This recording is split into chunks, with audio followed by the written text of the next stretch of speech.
আসসালামু আলাইকুম। শুরু করছি রৌদ্রময় বালুচর গল্পের 4 নম্বর পর্ব। লেখনীতে প্রিয়সিনী। এই ভর দুপুরবেলা মাঠে একা হাঁটছে যারা।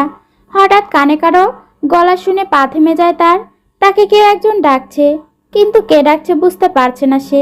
তাই দাঁড়িয়ে অপেক্ষা করছে ডাকের জন্য। যদি আবার তাকে কেউ ডাকে, হয়তো গলা শুনে চিনতে পারবে সে কে ব্যক্তি। এই হাফ ইঞ্চির মেয়ে, এদিকে আসো। ওখানে দাঁড়িয়ে আছো কেন তুমি? এবার গলা শুনে ঠিক বুঝতে পারছে তাকে কে ডাকছে, কিন্তু তাকে কেন ওই খারাপ লোকটা ডাকছে? খারাপ কোনো উদ্দেশ্য নেই তো ওই লোকের। কি করবে সে এখন একা একটা মেয়ে হয়ে? এই লোকটা তার পিছনে কেন পড়ে আছে? মনে মনে হাজারো কথা চিন্তা করে ঠায় দাঁড়িয়ে থাকে এক জায়গায়। যারাকে ডাকার পরেও আসতে না দেখে আরমান নিজেই তার কাছে চলে আসে। আরমানের উপস্থিতি বুঝতে পেরে হাতে থাকা ছাতাটা আরো শক্ত করে চেপে ধরে যারা। মনে সাহস সঞ্চয় করছে সে। তাকে কিছু বলতে বা কোনো ক্ষতি করতে আসলে লোকটাকে ইচ্ছে মতো দিবে হাতের ছাতা দিয়ে। এই মেয়ে, তোমাকে ডাকছি, শুনতে পাচ্ছ না আমার কথা? নাকি শুনেও না শোনার মতো দাঁড়িয়ে আছো? কোনটা? নিশ্চুপ। কথা বলছো না কেন? তোমার সাথে আমার কিছু দরকার আছে, এদিকে আসো, কাম ফাস্ট। এবারেও কোনো উত্তর আসে না যারার কাছ থেকে। বিরক্তটা এখন রাগে পরিণত হয় আরমানের। মেয়েটাকে সে সুন্দরভাবে ডাকছে, কিন্তু তার কথায় কোনো উত্তর দিচ্ছে না। তাই যারার দিকে আর একটু এগিয়ে এসে বলে, এই হাফ ইঞ্চির মেয়ে, কানে লাগিয়ে দিয়েছে একটা। আরমান তার দিকে আসতে দেখে হাতের ছাতাটা দিয়ে একবারই মেরেছে তার মাথায়। বাড়ি মেরে আর দাঁড়ায় না সেখানে যারা। দৌড়ে পালিয়ে আসতে গেলে তার হাতে টান পড়ে কিছু একটার। আরমান এবার রাগ আগাছ ছোঁয়া অবস্থা। এই মেয়ের সমস্যা কি? সে ঠিকমতো কিছু বলতেই পারে না, তার আগে গায়ে হাত তুলে ফেলেছে যখন তখন। খোলা ছাতা হওয়ার কারণে বেশি ব্যথা লাগেনি আরমানের। যারার হাত শক্ত করে চেপে ধরে বলে, বালের মাইয়া, সমস্যা কি তোর? ভালোভাবে কথা বলতে এসেছিলাম তোর সাথে আমি, আর তুই আমার গায়ে হাত তুলছিস? এইটুকু মেয়ে মেয়ে হয়ে নিজের থেকে এত বড় মানুষের গায়ে হাত তুলতে তোর লজ্জা করে না? তুই জানিস আমি কে? আরমানের হুঙ্কার শুনে ভয়ে কান্না করে দেয় যারা। আরমানের কাছ থেকে হাত ছাড়ানোর জন্য মোচড়ামুচড়ি করছে, কিন্তু পারছে না শক্ত করে ধরার কারণে। এই পর্যন্ত যতবার তোর সাথে দেখা হয়েছে আমার, ঠিক ততবার আমার গায়ে হাত তুলেছিস তুই। এখন বল তোকে কি করা উচিত? তোর এই হাত আমি কেটে ফেলি, কেউ দেখবে না এখানে। আয় আমার সাথে তুই। যারা এবার সত্যি অনেক ভয় পেয়ে যায়। তার হাত কেটে ফেলার কথা বলছে এই লোকটা, আবার নিজের ওপরও রাগ হচ্ছে। কেন সে লোকটাকে মারতে গেল? রাগে দুঃখে হাউমাউ করে কান্না করে দেয় যারা। যারা কান্না করার ফলে হেসকি তুলছে বারবার। নাক টানতে টানতে বলে, আমার হাত কাটবেন না দয়া করে। আমি আর আপনাকে মারবো না, সত্যি বলছি, পাক্কা প্রমিস। ছেড়ে দিন এবারের মতো আমায়। তোকে আর ছাড়বো না আমি। অনেকবার সুযোগ দিয়েছি তোকে। মেয়ে মানুষের ভিতরে আসলে অনেক প্যাচ থাকে, সব কিছুকে নেগেটিভ ভাবে। ভালো বললে আর বুঝবি না তুই। এবার তোর হাত কেটে গলায় ঝুলিয়ে দিব আমি। যারাকে টানতে টানতে নিয়ে যাচ্ছে নিজের সাথে আরমান। রাগ তার মাথা ফেটে যাচ্ছে। এই হাফ ইঞ্চির মেয়ে তাকে বারবার গায়ে হাত তুলছে কেন, কারণ ছাড়া? আজ একটা শিক্ষা দিয়েই ছাড়বে তাকে। যারাকে দেখে আরমান তাকে মাঠের একটা ছোট্ট ঘরের দিকে নিয়ে যাচ্ছে। কলিজা কেঁপে ওঠে তার। এই ঘরে নিয়ে তার হাত কেটে ফেলবে লোকটা। ভয়ে এদিক সেদিক তাকাচ্ছে। যদি কাউকে দেখতে পায় তো চিৎকার করবে সে। কিন্তু ভাগ্য খারাপ তার। একটা লোক তো দূরের কথা, একটা কুকুরও আশেপাশে নেই। এখন সে নিজের ওপর নির্ভর। তাকে এই লোকটার কাছ থেকে যে করে হোক বাঁচতে হবে। আরমান যারাকে নিয়ে এসে থামে ছোট ঘরটার সামনে। ঘরের দরজা আটকানো। আরমান যখন দরজা খোলায় মনোযোগী হয়, তার সুযোগটাই কাজে লাগে যারা। আরমানের হাতে জোরে কামড় দিয়ে দাঁত বসিয়ে ফেলছে সে। হাতের ব্যথায় যারাকে ধাক্কা দিয়ে দূরে সরিয়ে দেয় আরমান। হাতের দিকে তাকিয়ে দেখে কামড়ের জায়গা থেকে রক্ত পড়ছে তার। যারা আরমানের হাত থেকে ছাড়া পেয়ে এক ছোটে চলে আসে গেটের সামনে। আবারও মাঠ দিয়ে গেলে দেখা যাবে তাকে আবার এই শয়তান লোকটা ধরে ফেলবে। গেটের সামনে এসে জোরে জোরে নিঃশ্বাস নিতে থাকে যারা। এদিকে মানুষ দেখা যাচ্ছে, ভয়ের কিছু নেই। লোকটা তাকে কিছু করতে আসলে জনগণের হাতে মার খাওয়াবে সে। নিজের কিছুটা স্বাভাবিক করে আরমানের উদ্দেশ্যে বলতে থাকে, শালা বদমাইশ, আমার হাত কাটবি তুই? তোর হাত কেটে গলায় ঝুলিয়ে দিব এবার আমি। শুনেছি এই মাঠের মালিক এসেছে, তার কাছে তোর নামে নালিশ করব আমি। এই মাঠে যেন তোদের মতো লুচ্চা বদমাইশ লোক আর ঢুকতে না পারে, এই ব্যবস্থাই করব। এই মাঠের মালিককে দিয়ে তোকে জেলের ভাত খাওয়াবো আমি, দেখে নিস। মাঠ থেকে বের হয়ে গেটে লাগানো বোর্ড থেকে মাঠের মালিকের নাম্বারটা তুলে নেয় মোবাইলে তাড়াতাড়ি করে। ইমার্জেন্সি সমস্যা হলে যেন যোগাযোগ করতে পারে, তাই এই গেটের সামনে মালিকের পরিচয় সহ ফোন নাম্বার দেওয়া ছিল আগে থেকে। তাই নাম্বার নিতে বেশি সমস্যা হয়নি যারার। বড় বড় পা ফেলে হেঁটে বাড়ি চলে আসে যারা। ভয়ে এখনো তার হাত পা কাঁপছে। কাঁধের ব্যাগ সোফায় রেখে ফ্রিজ খুলে ঠান্ডা পানি খেয়ে নেয় যারা। কিছুটা সময় জিরিয়ে নিয়ে চলে আসে নিজের রুমে। ঘামে ভেজা কলেজ ড্রেস নিয়েই ঘুমিয়ে পড়ে সে। যারার কথায় আরমান হ্যাং হয়ে দাঁড়িয়ে আছে ঠাই জায়গায়। এই হাফ ইঞ্চির মেয়ে তাকে কি বলে গেল এসব? তাকে শালা বলে গালি দিল? ভাবা যায় এসব? এই মেয়েকে সে কতই না সহজ সরল ভোলা ভালা সাধু সন্ন্যাসী ভেবেছিল। তাহলে কি এই মেয়েকে এমন সহজ সরল হবে ভেবে ভুল করেছে? হাতের ব্যথায় আর কিছু ভাবতে পারল না সে। হাতে দাঁত বসিয়ে দিয়েছে একেবারে রক্ত পড়ার জায়গায়। নিজের অন্য হাত দিয়ে চেপে ধরে হাঁটা ধরলো বাড়ির দিকে। 2 মিনিটের মাথায় পৌঁছে গেল সে। দুপুরে খাওয়ার জন্য সবাই বারান্দায় বসেছিল। আরমান আসলে একসাথে খাবে সবাই, কিন্তু আরমানকে এমন এলোমেলো অবস্থায় দেখে সবাই চমকে ওঠে। আরমানের এক হাতে দিয়ে রক্ত পড়ছে। বড় ভাইয়ের এমন অবস্থা দেখে জিনিয়া বসা থেকে উঠে দাঁড়ায়। ভাইয়ের রক্তমাখা হাত ধরে জিজ্ঞেস করে, ভাইয়া তোমার এমন অবস্থা হলো কিভাবে? হাত থেকে রক্ত পড়ছে কেন তোমার? কিছু হয়নি আমার, ঠিক আছি আমি। ব্যান্ডেজ করার মতো কিছু থাকলে নিয়ে আয় যা। ভাইয়ের কথা মতো চলে যায় ব্যান্ডেজ করার জিনিসপত্রগুলো আনতে। দোস্ত, তোর এই অবস্থা হলো কিভাবে? কার সাথে ঝামেলা হয়েছিল নাকি? তাহলে আমাদের ফোন দেসনি কেন? ওই বান্দির বাচ্চাদের সেখানে পুঁতে রেখে আসতাম। জাহেদ: হ্যাঁ ভাইয়া, তুমি একবার আমাদের ফোন করতে পারতে। দেখতো নিজের কি অবস্থা করে এসেছো তুমি। হ্যাঁ, ঝামেলা হয়েছিল। কার সাথে ঝামেলা হয়েছে? তুই চিনিস বান্দির বাচ্চাকে? আমার রাগ হচ্ছে খুব। মন চাচ্ছে সবকটাকে মেরে পুঁতে রেখে আসি কবরে, যারা তোর এই অবস্থা করেছে। আর মানে এবার গম্ভীর কণ্ঠে বলে, চিনি তাকে। তোদের ভাবির সাথে ঝামেলা হয়েছে। এখন কি করবি তোরা? তাকে পুঁতে রেখে আসবি? কবরে পাঠাবি তাকে এখন? আরমানের কথা শুনে রোহান আর জাহিদ দুজনে একসাথে মূর্তির মতো দাঁড়িয়ে আছে। আরমান এটুকু মেয়ের হাতে মার খেয়ে এসেছে। আশ্চর্যের চরম পর্যায়ে পৌঁছে যায় তারা। কি বললি তুই? ওই মেয়ে না মানে ভাবির হাতে মার খেয়ে এসেছিস তুই? জাহেদ: তার মানে তোমার এই অবস্থা ওই মেয়ে? দুর্বল, তোমার ওই অবস্থা ভাবি করেছে? আরমানের ভোতা মুখ করে উত্তর দেয়, একবার বলেছি শুনতে পাসনি নাকি মাইক দিয়ে বলতে হবে এখন?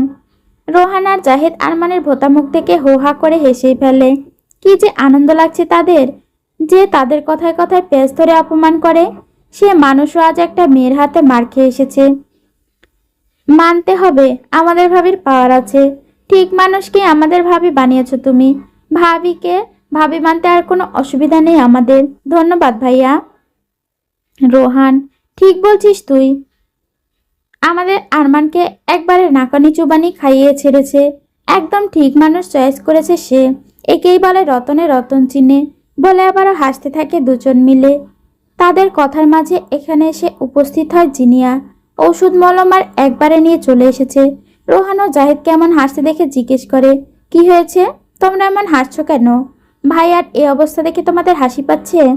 জিনিয়ার কথায় কোনো রূপ প্রতিক্রিয়া না দেখিয়ে চলে আসে সেখান থেকে রোহান।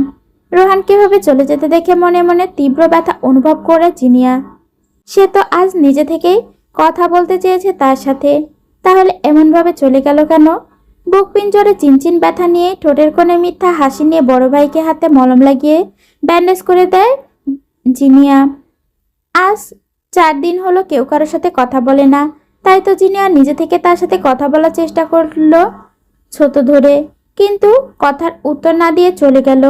তার যে কষ্ট হয় লোকটা কি বোঝে না? আচ্ছা, তার সেই দিনের কথা এত কষ্টই পেয়েছে মানুষটা, যে কারণে এমন করে অবহেলিত পাতায় রেখে দিয়েছে তাকে এখন। এসব নিয়ে ভেবে নিজের ভাবনাকে ধিক্কার জানাচ্ছে জিনিয়া। সে তো আর মানুষটাকে বলেনি সে তাকে ভালোবাসে। এখন সে তার সাথে কথা বললেই কি আর না বললেই কি? তার দেওয়া অপমানের কারণে এখন রোহান তার সাথে কথা বলে না। তারই সব দোষ। দুপুর গড়িয়ে সন্ধ্যা হয়ে আসছে, প্রায় 5:48 বাজে। কলেজ থেকে এসেই যে দুপুরে ঘুমিয়েছে যারা, সেই ঘুম থেকে মাত্র উঠে ফ্রেশ না হয়ে গোসল সেরে পাতলা সুতি সালোয়ার কামিজ পরে নেয়। ড্রয়িং রুমে এসে কোনো রকম খাবারটা খেয়ে আবার রুমে চলে আসে যারা। রুমে এসে এক এক করে 1.5 ঘন্টা পরে পড়ার টেবিল সুন্দর করে গুছিয়ে রেখে বিছানায় এসে শুয়ে পড়ে যারা। দুপুরে সব ঘটনার কখন বলবে তার 2 বান্ধবীকে, তার জন্য মনটা আনচান আনচান করছে। তাই ফোন দেয় তার 2 বান্ধবীকে। যারা মিমার ফিহাকে দুপুরের ঘটনা এক এক করে সব খুলে বলে। যারার মুখ থেকে এমন সাংঘাতিক কথা শুনে পিলে চমকে ওঠে দুজনের। ফিহা, জানু তুই ঠিক আছিস তো? লোকটা তোর কোনো ক্ষতি করতে পারেনি তো? মিম, হ্যাঁ জানু বল, লোকটা কি তোর কোনো ক্ষতি করেনি? আমাদের কাছে কিছু লুকাস না কিন্তু। যারা, না লোকটা আমার কোনো ক্ষতি করতে পারেনি, আমি কামড় দিয়ে পালিয়ে এসেছি। মিম, ওই শয়তান লোকটার একটা ব্যবস্থা করতে হবে, অনেকবার বেড়েছে লোকটার।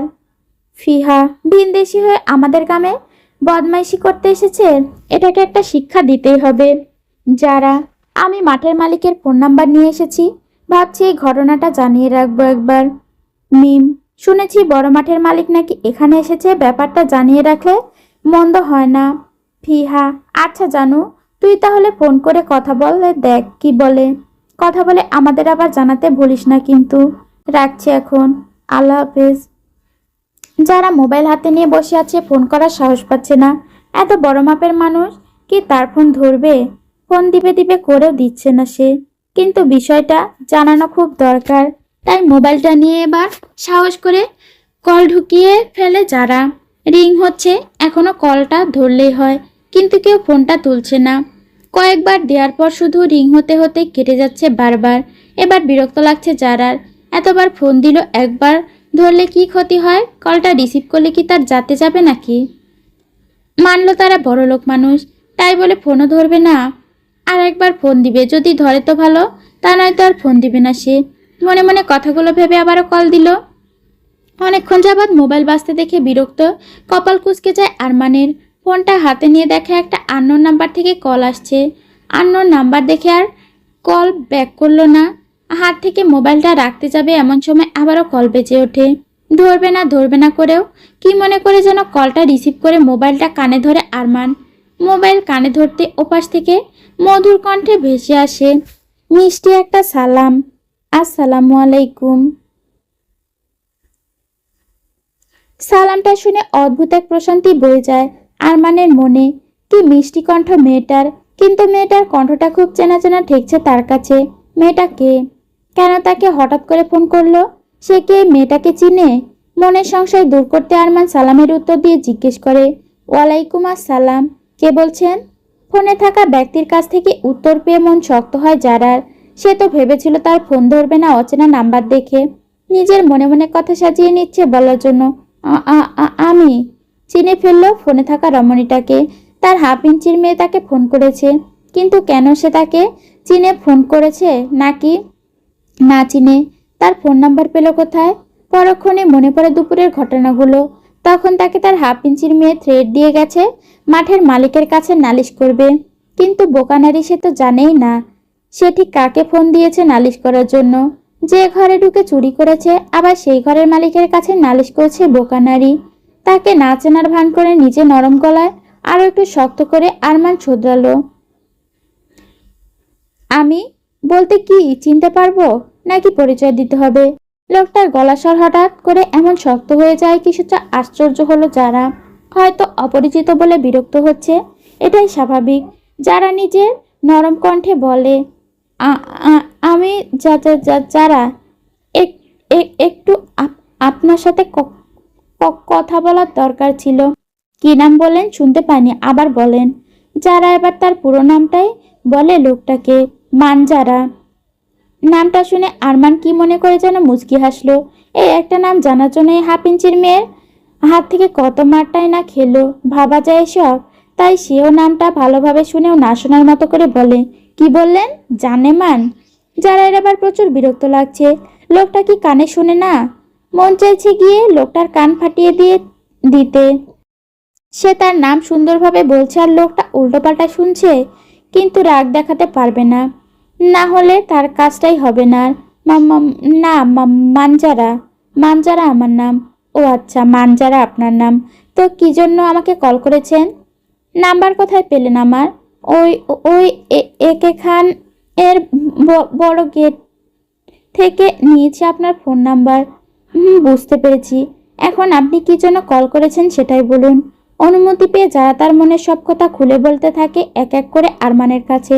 কথা বলার মাঝে দুই একটা করে গালিও দিচ্ছে সে লোকটাকে। নিজেকে নিজের নামে এমন গালি শুনে একটু পরপর খোক খোক করে কেসে উঠছে আরমান। কিন্তু যারার কথার কোনো উত্তর করল না সে। খুব মনোযোগ সহকারে যারা সব অভিযোগগুলো শুনতে থাকে এক এক করে। যারার কথা শুনে আরমান বুঝতে পারছে তাকে কতই না খারাপ ভাবছে তার হাফ ইঞ্চির মেয়েটা। সব কথা একেবারে শেষ করে বড় করে একটা নিঃশ্বাস ফেলে যারা।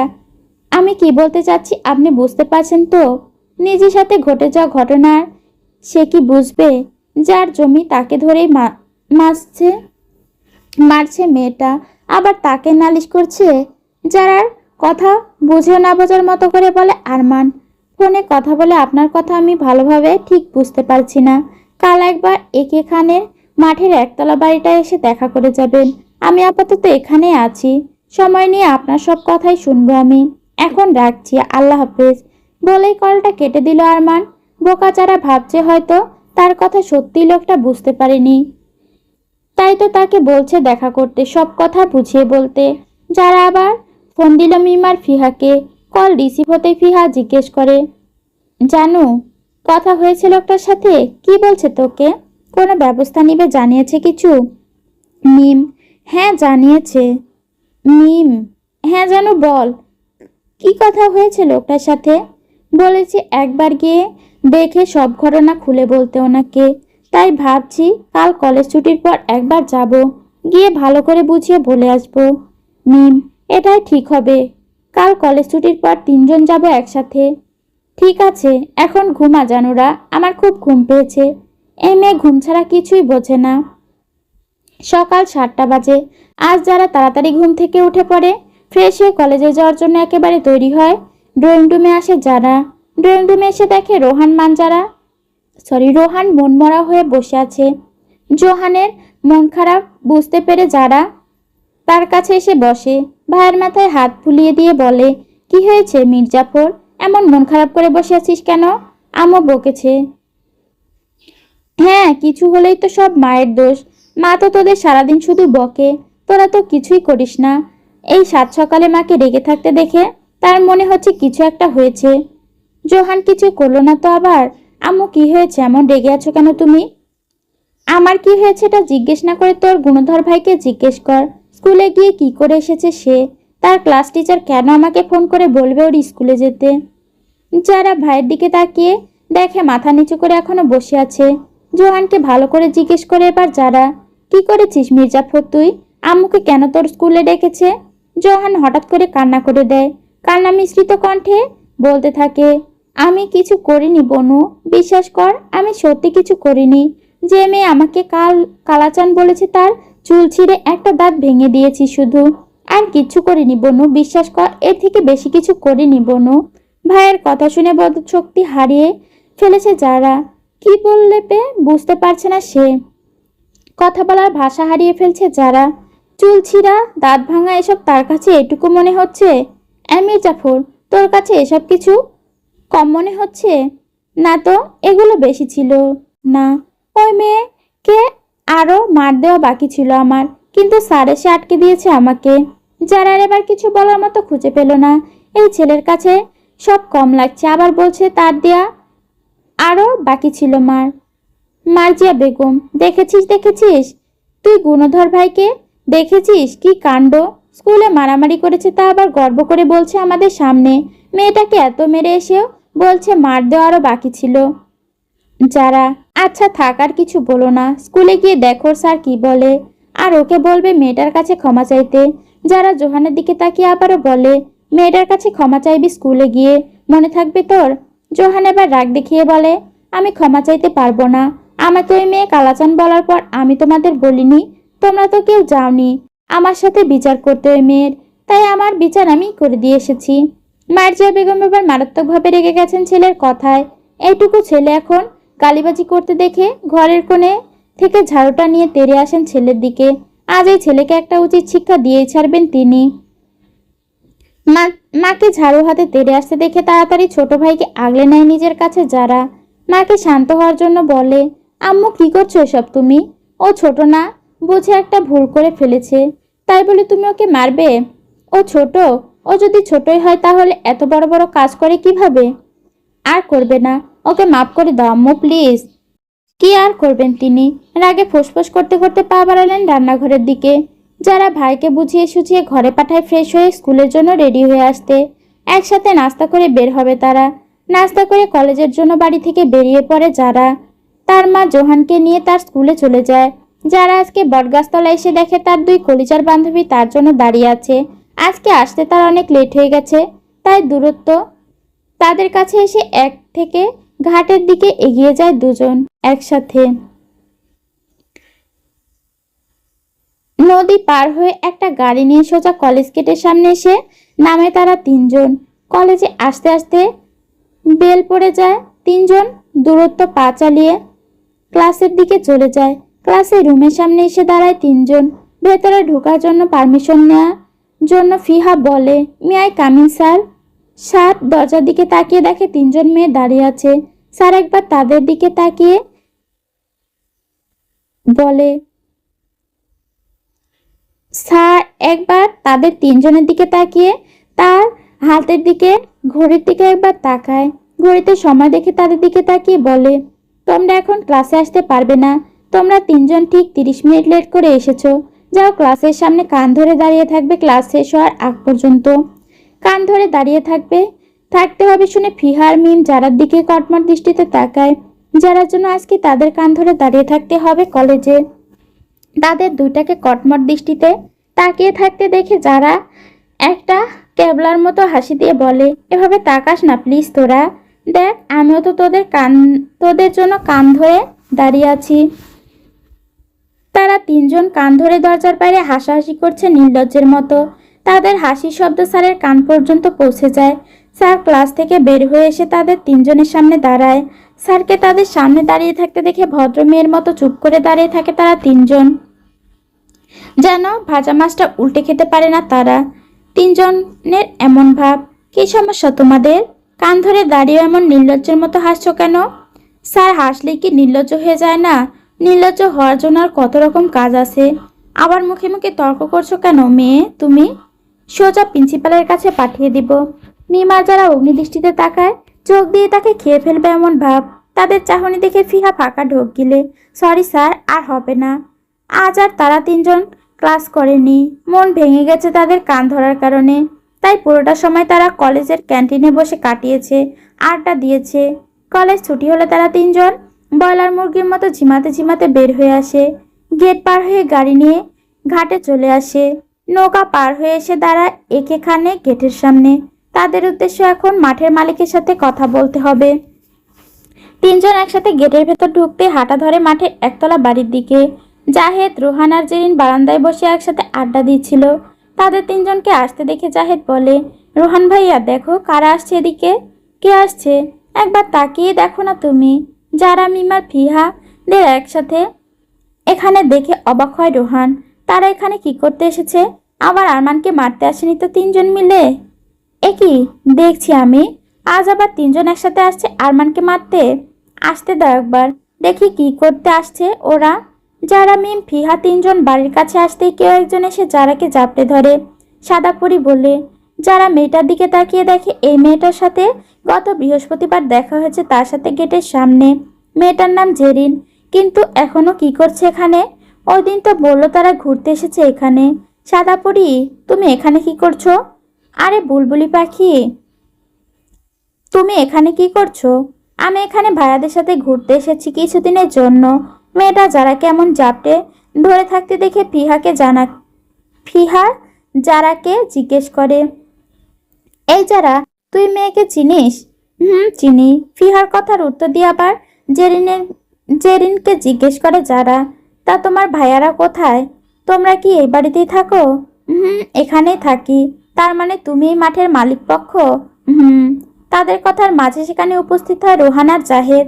জাহেদ ফিহাকে দেখে কিছুটা এগিয়ে গিয়ে জিজ্ঞেস করে, আরে কটকটি যে, এখানে কি করছো এই সময়? তা আপনার কেন বলতে যাব? আপনি কোন ক্ষেতের মোলা শুনি যে আপনাকে কৈফিয়ত দিতে হবে? এই কটকটি, মুখ সামলে কথা বলো। তুমি জানো আমি কে? ফিহা ডোন্ট কেয়ার ভাব নিয়ে বলে। জানার ইচ্ছেও নেই আমার। জাহিদকে মুখের ওপর অপমান করে দিল ফিহা। রোহান এবার যারাকে জিজ্ঞেস করে, আরে আমাদের না হওয়া হাফ ইঞ্চির ভাবি যে, তা এখানে কি করছো তোমরা? এই দামড়া মার্কা ছেলে তাকে ভাবি ডাকতে শুনে বেশ অবাক হয় যারা।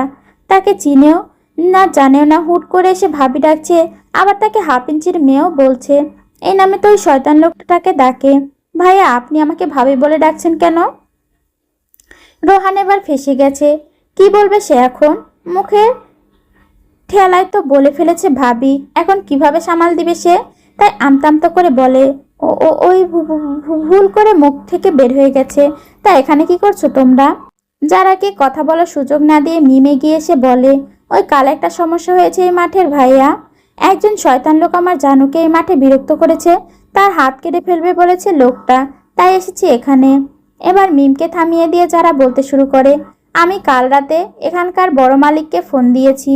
তিনি বললেন এসে যেন তার সাথে এই বিষয়টা নিয়ে ভালোভাবে কথা বলি, তাই আমরা এসেছি। এখন যদি দয়া করে বলতেন এখানকার বড় মালিক কোথায় আছে তো অনেক উপকার হবে আমার। রোহান আর জাহেদ দুইজন দুইজনের সাথে চোখে চোখে কথা বলছে। কই তাদের কাছে তো কোনো কল আসেনি রাতে। তার মানে আরমানের কাছে ফোনটা এসেছিল। দুজনেই বুঝতে পারে এবার কার কথা বলছে ওরা। কি সাংঘাতিক মেরে বাবা, নিজে মেরে আবার নিজে এসেছে বিচার দিতে। আরমানকে টাইট দেওয়ার জন্য এই মেয়ে একদম পারফেক্ট। তাই রোহান যারাকে আরমানের রুম দেখিয়ে বলে, ওইখানে আছে, তোমরা যাকে খুঁজছো ওই রুমটায় গিয়ে পেয়ে যাবে তাকে। যাও, কথা বলে সমস্যা জানিয়ে এসো। রোহানের কথায় তারা তিনজন একসাথে এগিয়ে যায় আরমানের রুমের দিকে। তাদের একসাথে যেতে দেখে রোহান আর জাহেদ বাধা দিয়ে বলে, তোমরা দুইজন কোথায় যাচ্ছ ওইদিকে? ফিহা বলে, কেন, ওর সাথে যাচ্ছি আমরা, দেখতে পাচ্ছেন না? এই মেয়ে, সমস্যা তোমার হয়েছে নাকি ওর সাথে হয়েছে? তাহলে সেখানে তুমি গিয়ে কি করবে শুনি? ওর সমস্যা ওকেই বলতে দাও। জাহেদের কথায় যুক্তি আছে, তাই যারা মিম আর ফিহাকে বারণ করে তার সাথে আসতে। সে একাই কথা বলতে পারবে। ফিহা আর মিম কিছু বলল না, দাঁড়িয়ে আছে বারান্দায়। যারা দরজার দিকে এগিয়ে এসে হালকা করে টুকা দিয়ে জিজ্ঞেস করে, আসতে পারি? নক করার পরেও রুমের ভিতর থেকে কোনো সাড়া শব্দ আসছে না। দরজাটা খোলা ছিল, তারপরও ভদ্রতা বজায় রেখে নক করে বাইরে দাঁড়িয়ে আছে যারা। কারো রুমে তো হুট করে পারমিশন ছাড়া ঢোকা যায় না। অনেকক্ষণ ধরে দরজার সামনে দাঁড়িয়ে থেকে চলে আসে মিমদের কাছে যারা। যারাকে চলে আসতে দেখে জাহেদ জিজ্ঞেস করে, তুমি চলে এসেছো কেন? রুমে ভাইয়া নেই? বড় মালিক বড় মালিককে জাহেদ ভাইয়া ডাকতে শুনে যারার কাছে এসে সব ক্লিয়ার হয়ে যায়। আসলে তাদের মাঝে সম্পর্ক কি। সব ভাই বোনেরা মিলে এখানে ঘুরতে এসেছে। ফিহা বড় বড় চোখ করে জাহেদের দিকে তাকায়। এই লোকটা এখানকার মালিকপক্ষ, আর সে কিনা তাকে সুযোগ পেলে অপমান করছে। হায় আল্লাহ, সে এখন মুখ লুকাবে কার আঁচলের নিচে? যারা, ভাইয়া, দরজায় নক করেছি কিন্তু কোনো সাড়া শব্দ আসেনি ভিতর থেকে, তাই চলে এসেছি আমি। যারার কথা শুনে রোহান ভাবছে ভিতর থেকে সাড়া শব্দ কেন আসছে না?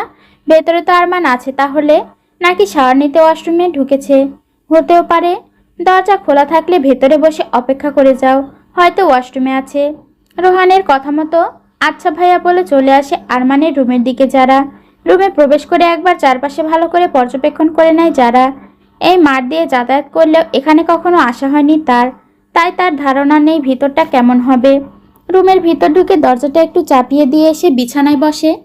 যারা বিছানায় বসে চাতক পাখির মতো চোখ ঘুরিয়ে ঘুরিয়ে দেখতে থাকে পুরো রুমটা। রুমে বেশি ফার্নিচার নেই। একটা bed, dressing table, bedside table, wardrobe আর একটা ডিভান, যে পরিপাটি করে গোছানো ঘরটা। যারা যখন মনোযোগ সহকারী রুম দেখতে ব্যস্ত তখনই ওয়াশরুমের দরজা খট করে খুলে বেরিয়ে আসে আরমান। কোমরে তার সাদা তোয়ালে পেঁচানো। দরজা খুলে বেরিয়ে আসে লোকটার দিকে বড় বড় চোখ করে তাকিয়ে আছে যারা। এই কাঙ্ক্ষিত মানুষটাকে এখানে আশা করেনি কখনোই সে। আরমানকে এমন অবস্থায় দেখে যারা একটা ঘোরের মধ্যে চলে যায়। খুব সূক্ষ্মভাবে তাকে পর্যবেক্ষণ করতে থাকে সে। সুষম মুখমণ্ডল, তীক্ষ্ণ চোয়াল, সুগঠিত ঠোঁট, আকর্ষণীয় শরীরের গঠন, কোমরে সাদা তোয়ালে পেঁচানো। শাওয়ার নেওয়ার ফলে ভেজা চুলগুলো টপ টপ করে পানি পড়ছে বুক বেয়ে। যারা আরমানের দিকে এমন দৃষ্টিতে তাকিয়ে আছে মনে হচ্ছে চোখ দিয়ে গিলে খাবে সে। যারা শির দ্বারা বেয়ে চলে এক অদ্ভুত শিহরণ। এই লোকটা তার সাথে এই কয়দিনে যা যা করেছে সব ভুলে নির্লজ্জের মতো তাকিয়ে আছে। যারা তো ফিদা হয়ে গেছে এই লোকটার ওপর। যারার কাছে আরমানকে একজন আকর্ষণীয় সুদর্শন পুরুষ লাগছে। আরমান শাওয়ার নিয়ে সে সোজা চলে যায় ড্রেসিং টেবিলের সামনে। আয়নার সামনে দাঁড়িয়ে নিজেকে খুঁটিয়ে খুঁটিয়ে পর্যবেক্ষণ করছে। তার রুমে যে একজন রমণী এসে বসে আছে তার সেদিকে কোনো খেয়ালই নেই। সে নিজের কাজ করতেই ব্যস্ত। চুল থেকে টপ টপ করে পানি পড়ার কারণে পরনের তোয়ালে খুলে মাথা মুছতে থাকে আরমান।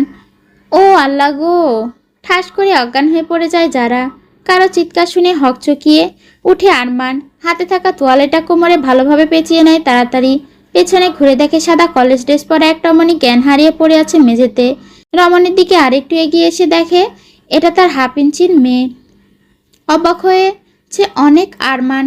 সে জানতো তার হাফ ইঞ্চির মেয়ে এখানে আসবে, কিন্তু এখানে এসে তার রুমে বসে থাকবে এটা কোশমিনকালে আশা করেনি সে। কিন্তু ভাবার বিষয় হলো এ মেয়ের জ্ঞান হারালো কেন? এক তো এখানে লোকটাকে দেখে আশা করেনি, তার উপর এত হ্যান্ডসাম এই লোককে আগে লক্ষ্য করেনি। যখন ভালো করে পর্যবেক্ষণ করে তখন ফিদা হয়ে যায়। আবার আরমানের বেয়াক্কেলে কাজ দেখে নিজেকে আর ঠিক রাখতে পারল না যারা। অজ্ঞান হয়ে পড়ে যায় সে। যদিও আরমান তোয়ালের নিচে অন্তর্বাস পড়া ছিল, তারপরেও সে তো আর এসব দেখে অভ্যস্ত নয়। তাই ছোট মস্তিষ্কেই হাই ভোল্টের চাপ নিতে পারেনি সে। আরমানের রুম থেকে যারা চিৎকার শুনে ফিহা আর মিমের আত্মা কেঁপে ওঠে। এই তো মেয়েটা সুস্থ স্বাভাবিকভাবে এখান থেকে গেল, তাহলে হঠাৎ করে এমন চিৎকার করলো কেন? কোনো বিপদ হয়নি তো? আবার যারার ভাবতে হাত পা ঠান্ডা হয়ে আসে দুজনেরই। দৌড় লাগায় তারা দুজন যারা যে রুমটায় আছে সেখানে। রোহান আর জাহিদও ভয় পেয়ে যায় এমন ঘটনায়, তাই তারা দুজনও মিম আর ফিহার পিছন পিছন যায়। মিম আর ফিহা রুমের ভিতর ঢুকতেই যা দেখলো তাতে তাদের কলিজায় পানি শুকিয়ে যাওয়ার উপক্রম প্রায়। দুজনে দৌড়ে এসে যারাকে তাদের কাছে আগলে নেয়। যারার এমন অবস্থা দেখে দুজনেই কান্না করে দেয়। যারা গালে হালকা করে চাপড় দিয়ে বারবার করে ডাকছে যারাকে, এই জানু কি হয়েছে তোর? এই অবস্থা কি করে হলো তোর? জানো ওঠ না, খুব ভয় করছে তো আমাদের তোকে এই অবস্থায় দেখে। তাদের হাউমাউ করে কান্নার শব্দে ঘুম ভেঙে যায় জিনিয়ার। বড় ভাইয়ের রুম থেকে কান্নার শব্দ আসতে শুনে তাড়াতাড়ি শোয়া থেকে উঠে দৌড় লাগায় সেই রুমে। বড় ভাইয়া রুমের দরজায় এসে দেখে কত মানুষ ভিতরে ঢুকে। মেঝেতে একটা মেয়ে জ্ঞান হারিয়ে পড়ে আছে। জিনিয়া তাদের দিকে এগিয়ে এসে বলে, এই তোমরা ওকে ধরে তাড়াতাড়ি বেডে শুয়ে দাও, ওর তো জ্ঞান হারিয়েছে, ওর জ্ঞান ফিরতে হবে দ্রুত। জিনিয়ার কথা মতো যারাকে ধরে বেডে শুয়ে দেয় দুজন মিলে। যারার মাথার হিজাব খুলে চুলগুলো আলগা করে দেয়। চুলগুলো বড় হওয়ার প্রায় অনেকটা জায়গা ছড়িয়ে দেয়। জিনিয়া বেডসাইড টেবিল থেকে পানির গ্লাস হাতে নিয়ে যারার চোখ মুখে পানি দিতে থাকে। যারার এই অবস্থা দেখে জেরিনও কান্না করে দেয়। কান্না করতে করতে বড় বোনের গা ঘেঁষে দাঁড়ায়। কান্নারত অবস্থায় বলতে থাকে জেরিন, আপু সাদাপরির কি হয়েছে? সাদাপরি ঠিক হয়ে যাবে তো? ছোট বোনের কথা শুনে জিনিয়া জেরিনের দিকে তাকায়। এই মেয়েকে তার বোন চিনে কিভাবে? তারা তো এখানে নতুন, পরিচিত কেউ নেই এখানে তাদের। জেরি, তুই চিনিস এই আপুকে? জেরিন বোনের কথায় স্বাভাবিকভাবে উত্তর দেয়, হ্যাঁ চিনি টমি সাদাপরিকে। তার সাথে আমার এখানে আসার প্রথম দিন দেখা হয়ে গেছিল গেটে। রোহান আর জাহেদ ফিহার মিমের মুখ দেখলেও যারার মুখ দেখার সুযোগ হয়ে ওঠেনি তাদের, কারণ যারা সবসময় মুখে মাস্ক পরে থাকে। কিন্তু আজ যারাকে দেখে তাদের চোখ চরকগাছ হয়ে গেছে। মেয়েটা হাইটে ছোট হলেও দেখতে এমনই পরীর মতোই সুন্দর। কি মায়াবী মুখমণ্ডল তার। রোহান তো প্রায় ক্রাশ খেয়ে ফেলেছে। আর এদিকে জাহেদ যারার মুখের দিকে তাকিয়ে আছে হা করে। চোখের সামনে সে যেন কোনো আকাশের পরী দেখছে। জাহেদ রোহানের কানে কানে এসে বলে, ভাইয়া এই মেয়ে তো পরীর মতো সুন্দর দেখতে। আরমান ভাইয়ার পছন্দ আছে বলতে হবে কিন্তু। রোহান, তা একদম ঠিক বলেছিস তুই। আমার বন্ধুর চয়েস আছে, কিন্তু আরমানকে তোয়ালে পেঁচানো অবস্থায় দেখে রোহানের কপালে ভাঁজ পড়ে। তার বন্ধুর এই অবস্থা, আবার মেয়েটা অজ্ঞান হয়ে পড়ে আছে। বিষয়টা তার কাছে খটকা লাগলো বেশ। তাই রোহান আরমানের কাছে এসে ফিসফিস করে বলে, কি ব্যাপার দোস্ত, তোর এই অবস্থা, আবার মেয়েটা অজ্ঞান হয়ে পড়ে আছে? কি করেছিস তুই মেয়েটার সাথে? যাই বলিস, তোর কিন্তু পছন্দ আছে বলতে হবে। ছোট হলে একদম পরি পছন্দ করেছিস তুই, আমার কিন্তু বেশ পছন্দ হয়েছে। আরমান এক ধ্যানে তাকিয়েছিল যারার দিকে। যারার মুখ শুধু একবার দেখেছে সে, কিন্তু তার চুল দেখা হয়ে ওঠেনি তার। সে তো ভাবতো হয়তো মেয়েটা চুল ছোট তাই হিজাব পরে থাকে সব সময়, কিন্তু আজ তার ভাবনাকে ভুল প্রমাণ হয় যখন দেখে জিনিয়া যারার হিজাব খুলে ঘন বাদামি লম্বা চুলগুলো মেলে দেয়। তখন তার আর হাফ ইঞ্চির মেয়ের এত বড় চুল হতে পারে তা সে কখনোই কল্পনা করতে পারেনি। কিন্তু রোহানের মুখে বারবার মেয়েটা মেয়েটা শুনে চোখ গরম করে তাকায় তার দিকে আরমান।